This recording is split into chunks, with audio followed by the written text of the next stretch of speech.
A technician quotes a family $14,000 for a top-tier communicating system. Then he drives home to a $6,000 single-stage unit bolted to his own house. He's not a crook. He just knows what a $1,600 thermostat feels like. Remember that number. It comes back. These are the 5 things HVAC techs actually put in their own homes. Before we go further, if there's a quote on your kitchen table right now, the tech who wrote it already knows which of these 5 things it's missing. He is not going to volunteer it. You have to ask, in his language. That's Guide 4 of 7 in the HVAC Defense Vault. 12 questions, word for word, on one card you can hold. $29.99 instead of $49.99, 30-day money back. CoilExposed.com. Now, $1,600 for a thermostat. We'll get there. You'll get the 5 things a tech buys for his own house. You'll get the reason he won't touch the best system he sells. And you'll get number 1, which isn't equipment at all. That 1 decides whether the other 4 matter. Stay for it. Number 5, the cheapest thing on the list. A surge protector at the condenser and a float switch on the drain pan. $200 to $400 installed and $15. A control board on a communicating system out of warranty runs $600 to $1,500. And most warranties exclude surge damage outright. So the failure they won't cover is the one a $300 device prevents. Brian Orr at HVAC School notes, the 2020 National Electrical Code already requires whole home surge protection. The trade knows. Your quote doesn't mention it. The honest catch, and I won't pretend it away, it won't stop a direct lightning strike. And it's the easiest item on a quote to mark up 400%. Ask the price, then ask again. But the cheapest thing in your system isn't that. It's the thing you buy at the grocery store. Number 4, the filter cabinet. Techs rip the 1-inch slot out of their own furnaces and put in a 4-inch media cabinet. Not for allergies. For airflow. A 1-inch pleated filter at normal airflow can eat close to a 1/4 inch of static pressure. On a lot of systems, that's most of the budget the blower has. Choke the blower, and you cook the motor and starve the coil. The pros on HVAC-Talk have said it for years. A 1-inch pleat lasts about a month. A 4-inch carries several times the surface area, drops a fraction of the pressure, and lasts 6. The honest catch, the cabinet runs $300 to $600 installed and needs room next to the air handler.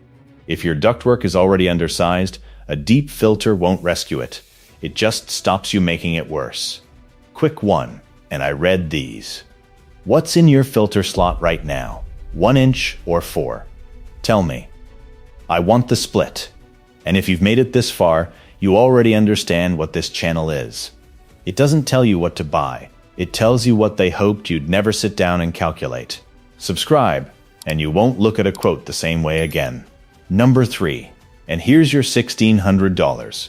A contractor with about 20 years in, posting on HVAC-Talk, laid out what went in his own house. 2-stage compressor, variable speed air handler, and a plain Honeywell thermostat off the shelf. His words, near enough, he won't touch a proprietary communicating thermostat made by the manufacturer. Too many issues down the road. His reason was a customer's high-end system where the dealer wanted $1,600 for one out-of-warranty thermostat.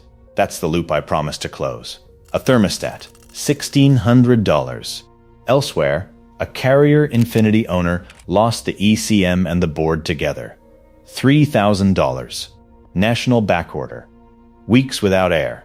Compare. A single-stage control board is $75 to $300 from a dozen places. A communicating board is $600 to $1,500 from one place on their schedule. The honest catch. Single stage runs flat out or not at all. It's louder. Temperatures swing more. In a humid climate, it won't pull moisture the way a modulating system does.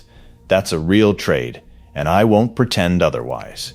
Which is why number 2 isn't about stages at all. Number 2. The badge they pick is the one with parts on the shelf. Ask techs what goes in their own homes and the same names keep landing. Good man, Ream and rude. One installer put it plainly, I can buy any brand I want, and the next unit in my house will be another Goodman, because the install is what counts.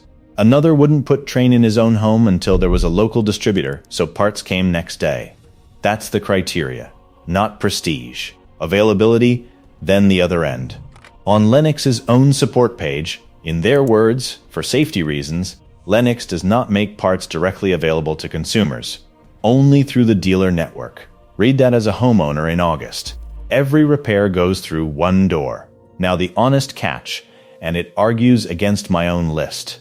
A working tech in Florida says brand does matter, and his crews are pulling 10 to 13-year-old Goodmans they installed themselves. Cheap and repairable isn't immune to a brutal climate. And the bigger concession. A peer-reviewed study in Energy Reports, Kone and Fumo 2020, measured a variable speed heat pump holding indoor humidity near 50%, while a single-speed unit sat at 55 to 60. It pulled more water per unit of energy. In a humid climate, over 8 or 10 years, that premium can be worth paying. So the list isn't gospel, it's a default. And yeah, I know how this sounds. A voice on the internet telling you the man in your hallway buys different than he sells is its own hustle. So go check every name I gave you, because number one isn't a product. Number one, the thing a tech puts in his own house that never shows up on a quote line. A load calculation, and a crew that measures. NIST, the Federal Standards Lab, ran the numbers in 2014. Domanski's team found improper installation can raise a household's heating and cooling energy use on the order of 30%. A 30% refrigerant undercharge alone adds about 20%. Duct leakage was the dominant fault, and ACEEE work out of California found air conditioners routinely oversized by 25 to 50%. Oversized means short cycling.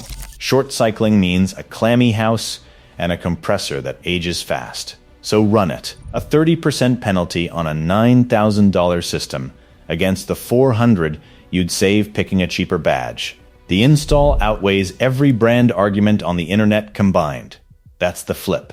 Techs don't buy better boxes. They buy better installs and spend the savings on cheap hardware. Here's what you say, word for word. Ask him to show you the manual J load calculation with your address on it.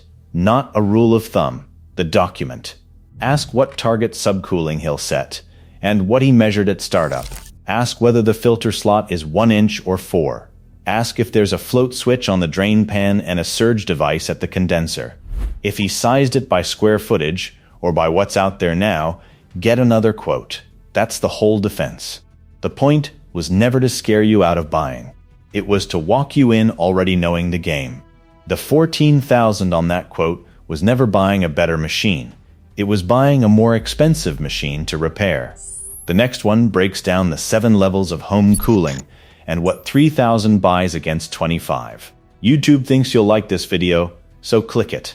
And if you made it to the end, you already know more than they'd like. Subscribe,